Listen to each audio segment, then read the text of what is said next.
Alright.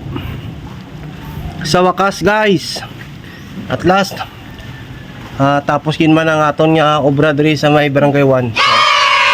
Alam mo na ini ang 12 ka mga submeter, 16 ina kabilog, ang apat way pada. So ang ina dira sa babaw, amo man dag iya sa babaw nga mga breaker or mga submeter nang sa babaw na iyam na sang babaw. Kag ining dalom ni amo man ding iya. So may aral lang kita nga 70 mga 700 lang ako ni man dako ba 70 ampere nga main, no, kagang iya nga wire amo ang number 4 nga wire, 22 mm, no, hindi ako magsala, 22 mm, yes, 22 mm.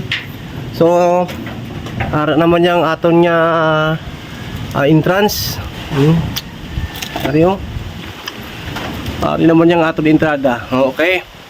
So ang kinimo ko ang sa mabuhos pa kami diri sang haligi sugpon.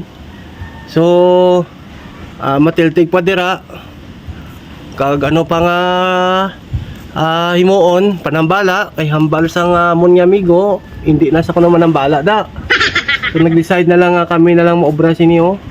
So ang ginimo namon baklan ko sa duha ka steel plate, no, 10 by 10 by 1/4 ang damon, kag gain expansion dira ulang taon ta kung kabitan sang 5 ka amo na kung makakas pa na. Okay, alright. So tapos kami diri, no. So madamo nga salamat guys, another project naman yun na human, kabay pa nga may masunod. Okay, madamo gid nga salamat kag maayong adlaw sa aton tanan. Bawdo ga pa kampanya ba?